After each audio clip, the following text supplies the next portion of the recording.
short of troops and artillery. Soldiers increasingly have been relying on pilotless drones to drop explosives and supplies to hold Chasiv Yar. But how long can they slow the Russian advance? The commander stepped over boxes stacked full of plastic drones and opened the lid on a new delivery.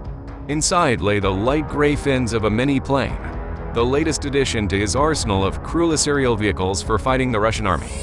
The 33-year-old leader of what an internal report declared Ukrainian army best performing drone unit.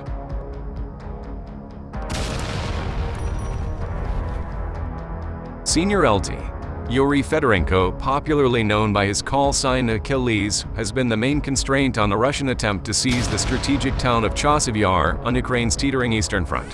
For months, his drone teams, part of the 92nd Assault Brigade, have been filling a gap for other units of the army that have struggled with a shortage of troops and ammunition.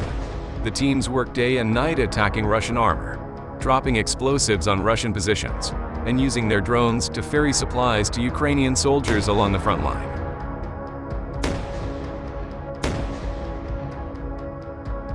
For the Ukrainians, holding Chasiv Yar is critical. Set on a ridge 5 miles west of the destroyed city of Bakhmut, the town commands the heights above a crescent of industrial cities and villages that are home to roughly 200,000 residents. Chasiv Yar is the gateway to the last part of the Donetsk region that is still in Ukrainian hands. If Russian forces were to capture the town, they would have the whole of the larger eastern area known as the Donbass within their grasp, long a goal of President Vladimir Putin.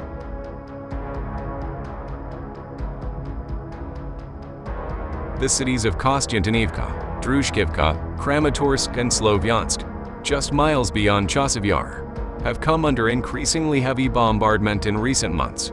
Without us, the Russians would be in Kiev region by now, Achilles said in an interview in a secret base set back from the front line. An exaggeration, perhaps, he said. Kiev, the capital, is far to the west. Yet, he insisted without the drones we would lose.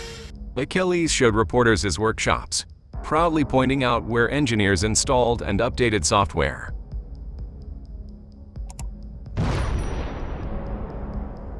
But when he sat down to talk, Achilles, a trained martial arts fighter, expressed anger and disappointment at the broken promises of Western allies and the losses that Ukraine, a months-long delay by the U.S. Congress in approving a supplemental aid package for Ukraine left its forces drastically short of artillery and air defense weapons, he said. With his reconnaissance drones, he saw Russian soldiers massing. I realized they were coming, he said, but without enough artillery shells, the Ukrainians could not hit the Russian rear supply routes as they usually would to preempt an attack.